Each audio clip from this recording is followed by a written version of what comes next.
¿Usted sabe qué dicen las Sagradas Escrituras sobre los tiempos que estamos viviendo?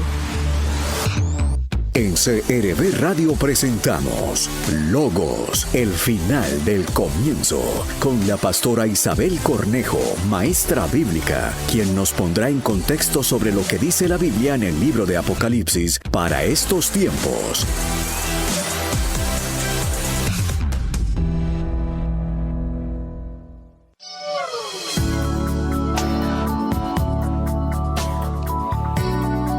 Bienvenidos todos, ya estamos de nuevo en el final del comienzo. Estamos una vez más aquí para estudiar las Escrituras, la palabra de Dios y específicamente el libro de Apocalipsis.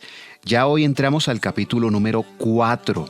Desde ya les queremos decir la tarea por si de pronto ustedes están siguiendo con nosotros ese estudio o se quieren unir, tal vez no, pues digamos estuvieron en todos los capítulos anteriores, pero de igual manera están en nuestro canal de YouTube de CRB Radio, también lo encuentra en el canal de YouTube y de Facebook de Iglesia Cristiana Manantial para que se ponga al día y nos acompañe. Hoy estamos entrando al capítulo 4. Para mañana la tarea es leer el capítulo 5, 6 y 7. Se incrementa un poquito la tarea, pero sé que usted puede apartar el tiempo para hacerla muy juicioso y aprender con nosotros y con la pastora Isabel Cornejo, que ya está aquí. Pastora, buenos días, bienvenida. Muy buenos días, Carlos. El Señor te bendiga y también a cada uno de nuestros auditores y nuestra audiencia.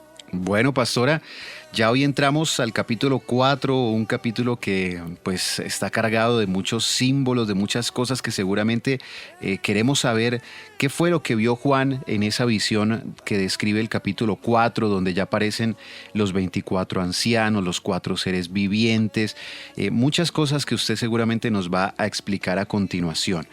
Y pues de entrada le queremos plantear la siguiente pregunta, pastora. ¿Cómo es que podemos llegar a entender esa visión del capítulo 4 de Apocalipsis? Una visión muy, digamos, estremecedora, pero que seguramente tiene mucha revelación también. Así es, ¿cómo poder entenderlo? De verdad que llegamos a un momento muy hermoso dentro del libro. Algunas claves para poder entenderlo y, como ya hemos dicho anteriormente, no perdernos en ese intento. En primer lugar, hay que entenderlo en relación con los capítulos anteriores. Ya hemos estudiado capítulo 1, la visión del Hijo del Hombre, y capítulo 2 y 3, donde está el mensaje a cada una de las iglesias. Y ustedes recordarán, mis amados, que en el mensaje, por ejemplo, a la última iglesia, la iglesia de la Odisea, el Señor Jesucristo le muestra a esa iglesia una puerta abierta. De hecho, Él está a la puerta. Él está a la puerta tocando. Entonces hay una relación, porque este capítulo precisamente va a hablar de una puerta abierta en el cielo. También dentro de las promesas que se entregará a esta iglesia, vencedores, es también poder compartir el trono de Cristo, junto con, ¿verdad?, allí el gobierno de Dios, del Padre. Y lo que también vemos al inicio de esta visión es un trono, el trono desde el cual gobierna Dios. Otra consideración importante en relación con los capítulos anteriores es que precisamente en este versículo 1, y lo voy a leer en la Reina Valera, dice así: después de esto miré, y he aquí una puerta abierta en el cielo. Y la primera voz que oí, como de trompeta, hablando conmigo, dijo: sube acá y yo te mostraré las cosas que sucederán después de estas. Esta voz que le habla a Juan y que lo invita a subir, porque le va a mostrar todo lo que va a comenzar, ¿cierto?, a acontecer y a suceder, es, como lo dice el texto, la misma voz que ya le había hablado a Juan en el capítulo 1, esa voz como de trompeta, que lo sabemos, ¿verdad?, tenía esta imagen de semejanza de hombre, que es la visión del Hijo del Hombre. Es decir, quien le va a mostrar a Juan esta revelación es nuestro Señor Jesucristo. Sí. Y aquí es donde entonces nos necesitamos detener. Aquí nuevamente nos enfrentamos a una nueva visión, a una visión que tiene que ver con las cosas que van a comenzar a suceder, no han acontecido, Y yo voy a leer, volver a leer Apocalipsis capítulo 1, versículo 1. Dice así: la revelación de Jesucristo que Dios le dio para manifestar a sus siervos las cosas que deben suceder pronto. Y también en ese capítulo 1, el mismo Señor que le había hablado a Juan con esa voz de trompeta, le había dicho en el versículo 19, escribe las cosas que has visto, las que son, que eran las que estaban aconteciendo a finales del primer siglo y que básicamente ya lo hemos visto en el mensaje a esas 7 iglesias, y las que han de ser después de estas. Las que han de ser después de estas. Así que lo que tenemos en este capítulo 4 es la continuación de esa manifestación. De hecho, esto es gratis, ¿no? Allí en el 4.1 dice, te mostraré. Ese verbo mostrar es el mismo verbo que aparece en Apocalipsis 1.1, para manifestar, para mostrar. Es decir, aquí nos enfrentamos nuevamente a la revelación de Jesucristo. La clave para entender este libro es comprender que hay un anhelo en Dios, que es darse a conocer, que es revelarse. La clave de esa revelación es Jesucristo, es su muerte, es toda su encarnación, pero también es la toma de autoridad y de gobierno. Ya teniendo esta claridad que nos permite entonces adentrarnos a la visión, vamos a mirarla con esta mirada. Es una revelación de Jesucristo. Es la revelación del Hijo de Dios. Vamos al versículo entonces 2. Perfecto. Y al instante yo estaba en el Espíritu. Dice la TLA, en ese mismo instante quedé bajo el poder del Espíritu Santo y vi un trono y a uno sentado en él. Esto también nos habla de cómo también acercarnos. Es algo que experimenta Juan, pero también nos muestra cómo usted y yo de verdad podemos participar de esta revelación. El estar en el Espíritu, el estar bajo el poder del Espíritu, es lo que capacitó a Juan el apóstol para participar de la revelación, para comprenderla, para recibirla. Dios se quiere manifestar y lo hace a través de Jesucristo y entrega su revelación. La recibe a Juan, Juan la registra, la tenemos hoy día escrita, la estamos estudiando. Pero es clave, mi amado, que usted pueda estar dominado por el Espíritu, lleno del poder del Espíritu, para recibir, entender esta revelación. Ya con esa claridad, entonces, Juan se ve en una dimensión que no es terrenal, se ve en la dimensión de Dios. Esto es muy significativo, él ve una puerta abierta. Las puertas nos permiten y nos dan acceso, nos dan paso a un lugar que está cerrado. Esto es maravilloso, ¿sabe por qué? Porque la dimensión de Dios quedó cerrada cuando el Señor saca y expulsa del huerto a Adán y a Eva. Y desde ese entonces Dios se ha querido manifestar de una manera muy parcial. Y a veces en el Antiguo Testamento uno puede ver cómo Dios se reveló a algunos hombres, le abrió los cielos, ángeles subían y bajaban, pero lo que vemos acá es que Dios abre el acceso a su misma presencia. ¿Y qué vemos en esa imagen? Lo más significativo, un trono. El trono es un símbolo que nos habla de gobierno y a uno que está sentado en el trono. ¿Quién está sentado en ese trono? Es Dios. Entonces, la visión que vamos a estudiar, no solamente hoy día, porque hace parte de los capítulos 4 y 5, es una visión conjunta, una visión que se va a concentrar en el que está sentado en el trono en este capítulo 4. En el capítulo 5, que vamos a mirar el día de mañana, se va a concentrar en el Cordero. ¿Y qué es lo que vemos en esta visión? El universo gobernado por aquel que está sentado en el trono. El Dios 3 veces santo, que de hecho se va a expresar esa adoración acá. Aquel que el hombre no puede ver sin morir, se revela por su espíritu. Estamos frente a Dios, quien quiere darse a conocer, y su gobierno, porque esa es la revelación, que Él gobierna el universo, Él gobierna la historia. ¿Y a quién le da este mensaje? Precisamente a esa iglesia, a esas iglesias que ya habíamos estudiado. No solamente son las iglesias del primer siglo, sino que es la iglesia a lo largo de toda la historia.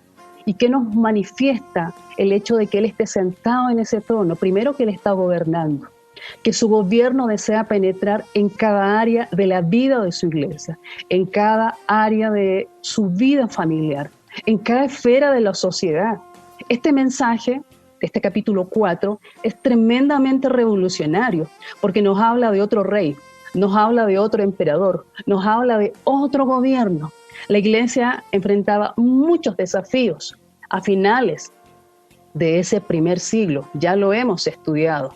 Una iglesia que precisamente por ser fiel a Dios experimentó persecución, experimentó discriminación. Sin embargo, el mensaje para esa iglesia y para usted y para mí es: yo estoy sentado en mi trono, yo estoy gobernando, yo estoy en control. Y algo muy significativo en esta escena del gobierno universal de Dios es que toda la creación le adora. En este capítulo 4 y en el capítulo 5 lo que vemos es una liturgia celestial, es una adoración al que está sentado en el trono y al Cordero. Y ahí es donde comienzan a aparecer, ¿verdad?, estos personajes que seguramente están dentro de las preguntas, ¿verdad?, del poder descubrir quiénes son.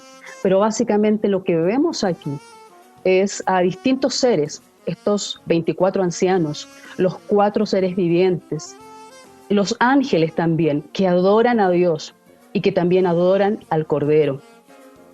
Las imágenes que se representan acá hacen parte del género del Apocalipsis, donde las imágenes son, ¿verdad?, exóticas, extrañas para nosotros, pero básicamente nos comunican que Dios está en control. Ese es el mensaje para nosotros en esta mañana, en este día. Le vemos allí descrito de una forma muy impresionante, con muchas diademas, con perlas preciosas.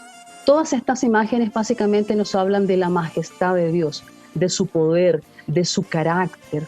Y precisamente allí, en esa escena, donde al frente del trono se encuentran estos candeleros que representan, como la misma escritura nos dice allí en el capítulo 4, los 7 espíritus de Dios. Representan de alguna manera ese tabernáculo, el templo posterior en Jerusalén que Dios le reveló a Moisés. Lo que tenemos aquí es lo real, aunque muchas de estas imágenes son símbolo de lo eterno, y es lo que recibe, por ejemplo, Moisés cuando él va a construir el tabernáculo. Nos hablan de una realidad: el acceso a la presencia de Dios está abierta, esa puerta sigue abierta. Vemos también que le rodea al Señor, al trono, un mar de cristal. Esto es muy significativo porque este mar de cristal simboliza la ausencia de cualquier caos, la lejanía de la inquietud y del peligro. Habla de tranquilidad, contraria a la experiencia de la iglesia en la tierra. Lo que el Señor le dice es que Él tiene todo bajo control y por lo tanto, ¿cuál es nuestra misión? Cumplir lo que Él nos ha pedido, que es hacer discípulos a las naciones, enfrentar, ¿verdad?, los desafíos, llevar su reino a nuestras vidas, a nuestras familias, a las esferas de nuestra sociedad y tener esta paz y esta tranquilidad. Él está en control.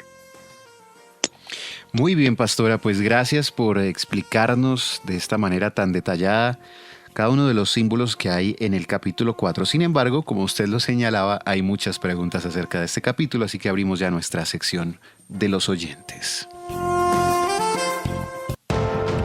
Seguramente tendrás muchas preguntas e interrogantes sobre el tema de hoy. Llámanos o envíanos un mensaje. Preguntas y respuestas en Logos, el final del comienzo.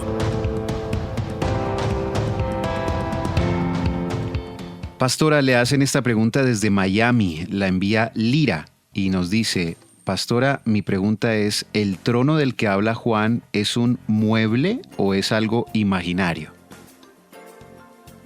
La expresión imaginario no es acertada porque lo imaginario no existe. Este trono es real, la Biblia habla del trono. Es necesario comprender que lo eterno, lo que va a acontecer en los últimos tiempos, entendiendo que los últimos tiempos ya comenzaron desde la primera venida del Señor.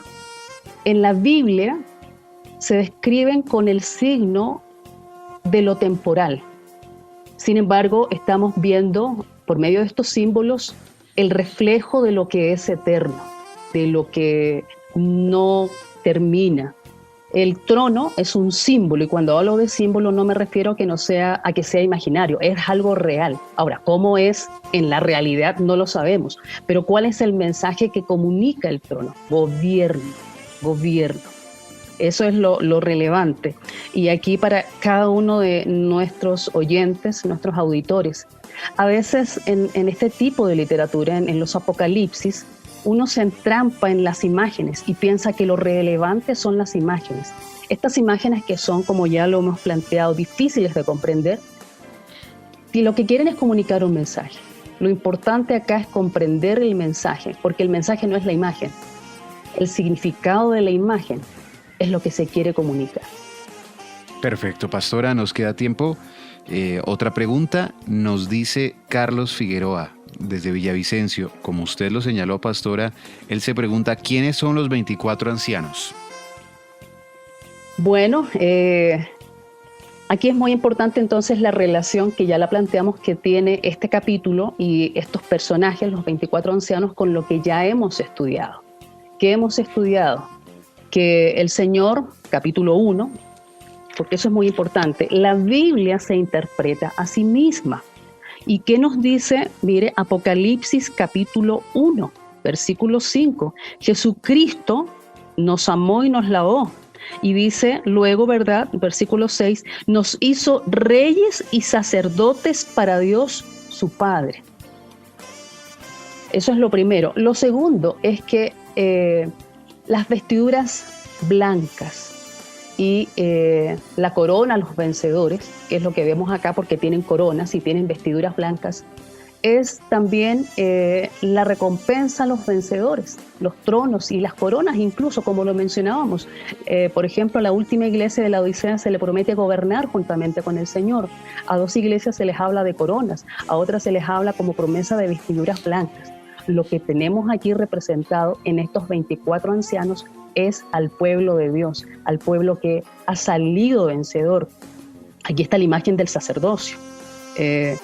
Recordemos que en el Antiguo Testamento, cuando se habla de los sacerdotes, allá en Primera de Crónicas, capítulo 24, del 3 al 19, y se hablaba de los turnos en los cuales ellos ministraban al Señor, lo hacían precisamente en 24 turnos.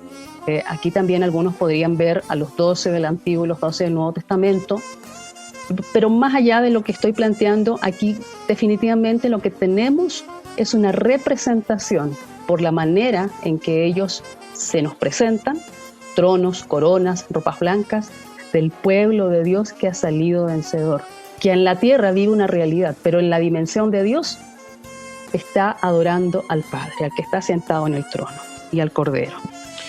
Muy bien, pastora. Bueno, el tiempo se nos ha ido muy rápido. Las siguientes preguntas ya serán para mañana. Para mañana tenemos la tarea de estudiar el capítulo 5, 6 y 7. Un poquito más de trabajo, pero se puede hacer. Pastora, nos queda el minuto de siempre para darle una aplicación a este capítulo 4. Básicamente, creo que el mensaje para nosotros en esta mañana y cómo aplicarlo es lo siguiente. Metámonos con Dios. Estos capítulos a muchas personas de verdad que las complican, dicen que son difíciles de entender, pero es el Espíritu Santo quien nos capacita para recibir, pero también para participar de esta revelación. Y en segundo lugar, esta visión del gobierno universal de Dios sobre la historia y sobre toda la creación nos desafía a penetrar, a permitir que el gobierno de Dios penetre primero en nuestro corazón. Si hay áreas en nuestra vida que no están bajo su gobierno, la visión nos muestra de que Él gobierna sobre todas las cosas. Él quiere penetrar en el gobierno y traer su reino a nuestra familia, pero también de manera muy especial. Él quiere que su gobierno penetre en las esferas de influencia de nuestra sociedad. Ese es el desafío también práctico para quienes servimos al Señor en cada una de estas áreas de influencia en nuestra sociedad. Muchas gracias, pastora, como siempre, por enseñarnos mucho más acerca de la palabra de Dios aquí en el final del comienzo. Volveremos mañana a las 7 en punto. Hasta mañana, pastora. Hasta mañana, bendiciones.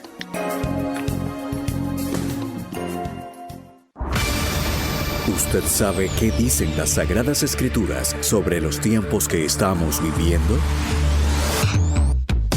Por CRB Radio, Logos, el final del comienzo, con la pastora Isabel Cornejo, maestra bíblica, quien nos pone en contexto sobre lo que dice la Biblia en el libro de Apocalipsis para estos tiempos.